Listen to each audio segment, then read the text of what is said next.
Hello friends, स्वागत है आपका सीएल साइंस क्लासेस के यूट्यूब चैनल पर। आज आपको मैं जानकारी देने जा रहा हूँ 10वीं बोर्ड की परीक्षा में आने वाले महत्वपूर्ण क्वेश्चन लेसन 2 के बारे में जानकारी देने जा रहा हूँ कि लेसन 2 में कौन कौन से इम्पोर्टेंट क्वेश्चन आते हैं, उनके बारे में जानकारी देने जा रहा हूँ। लेकिन वीडियो स्टार्ट करने से पहले चैनल पर आप नए हो तो चैनल को सब्सक्राइब जरूर कीजिएगा। तो चलो देखते हैं अपन लेसन 2 की महत्वपूर्ण क्वेश्चन। तो ये लेसन 2 के महत्वपूर्ण प्रश्न। तो इसमें पहला प्रश्न है कि प्राकृतिक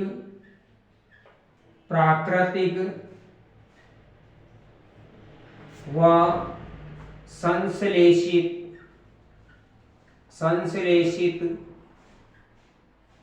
सूचकों का नाम लिखिए। प्राकृतिक व संश्लेषित सूचकों का आपको नाम लिखना है। ऐसा का ऐसा ही क्वेश्चन आता है आपकी बोर्ड की परीक्षा में।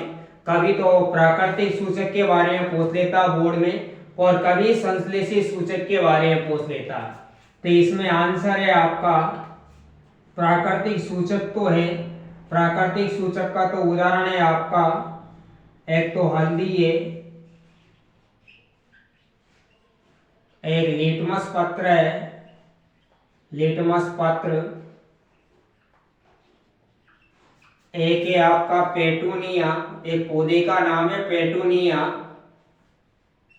और एक है जेरानियम, ये भी आपका पौधे का नाम है पेटूनिया और जेरानियम। इसके बाद अगला पहला नंबर का और ये दूसरे नंबर का सूचक है संश्लेषित सूचक। संश्लेषित सूचक का नाम है एक तो मेथिल ऑरेंज,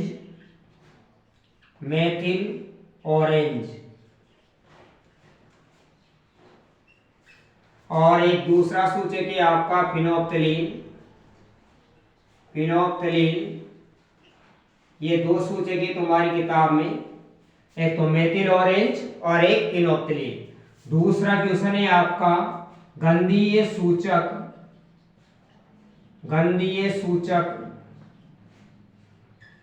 किसे कहते हैं? गंधीय सूचक किसे कहते हैं? उदाहरण दीजिए।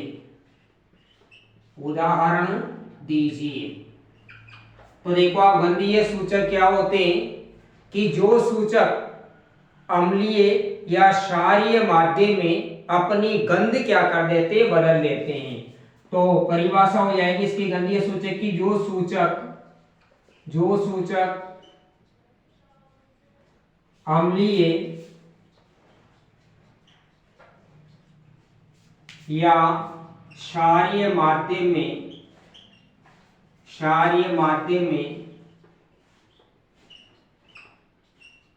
अपनी गंध बदल देते हैं,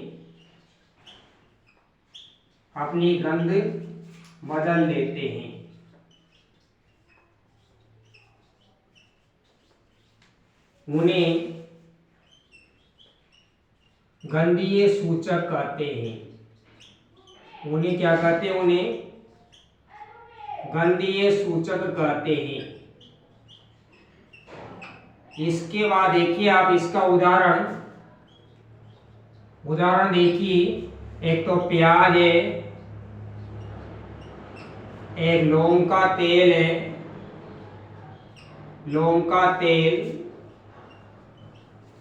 एक वेनिला है। ये इसके उदाहरण है। ये अम्लीय और क्षारीय माध्यम में अपनी गंध को क्या कर देते हैं, बदल देते हैं। अगला क्वेश्चन है आपका उदासीनीकरण अभिक्रिया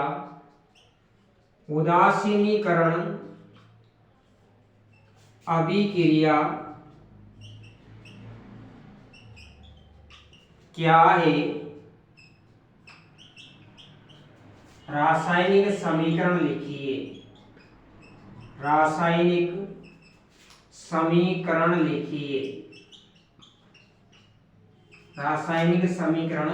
लिखिए।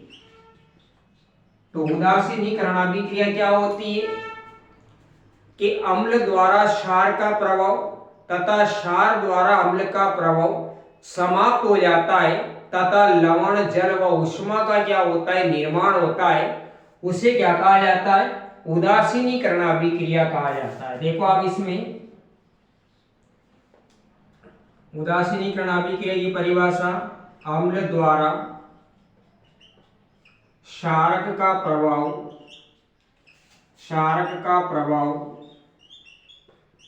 तथा क्षारक द्वारा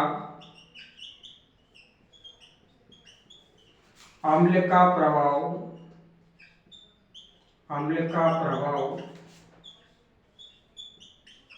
समाप्त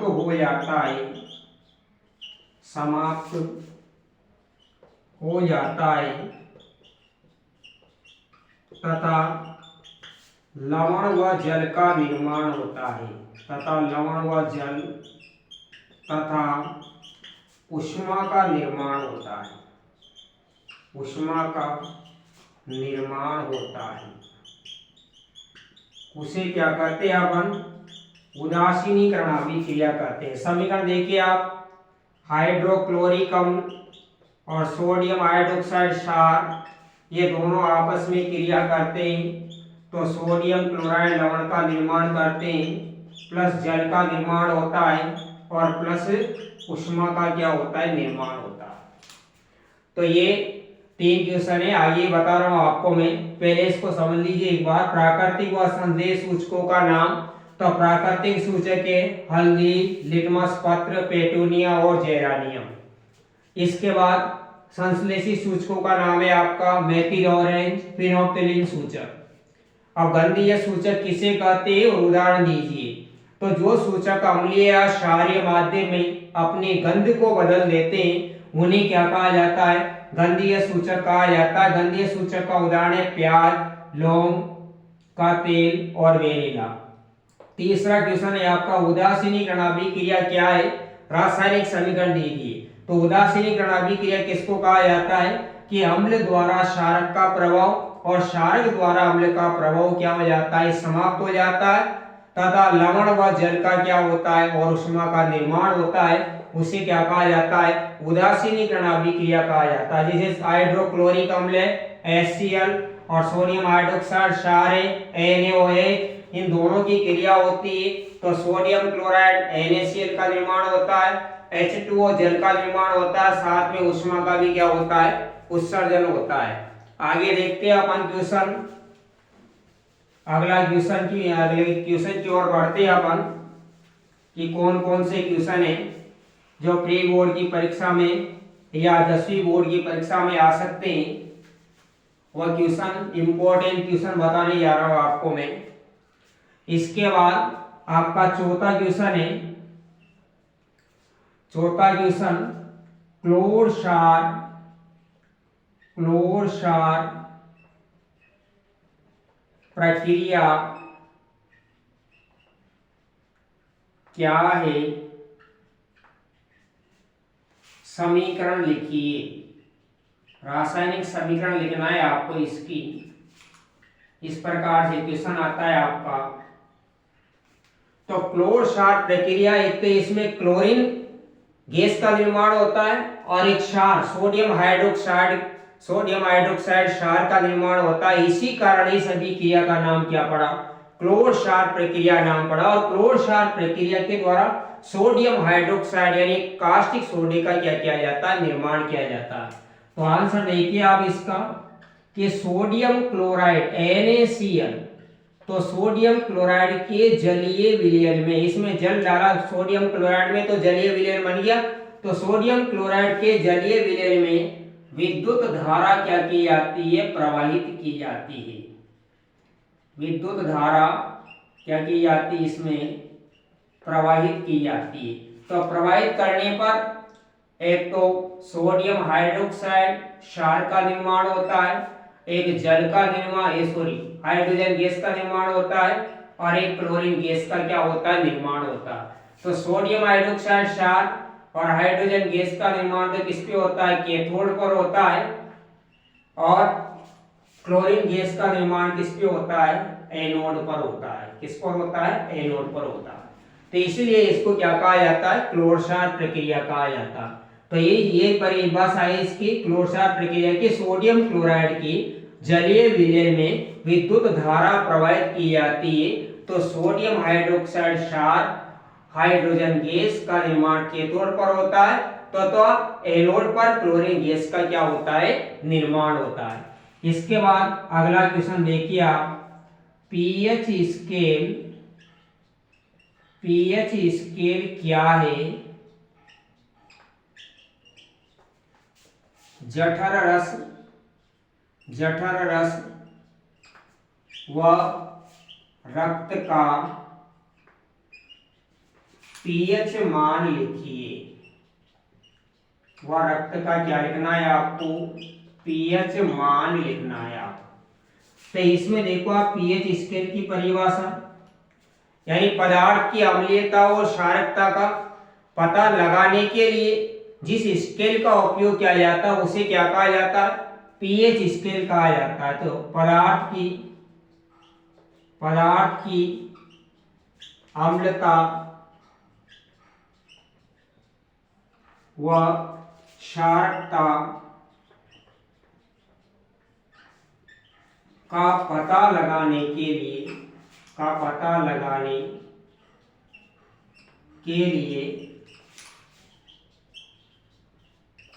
जिस स्केल का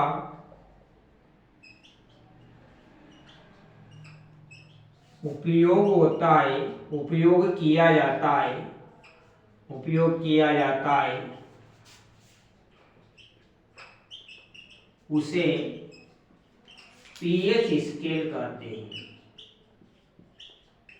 पीएच स्केल कहते हैं।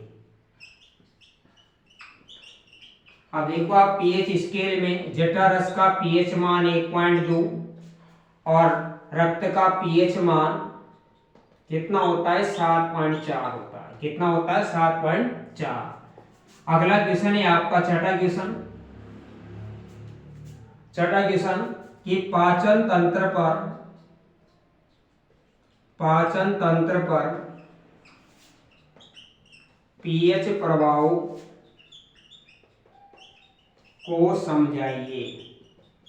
क्वेश्चन थोड़ा बड़ा है, इसको समझा रहा हूं बस केवल आपको मैं। पाचन तंत्र पर पीएच प्रभाव को समझाना है तो इसमें क्या होता है कि हमारा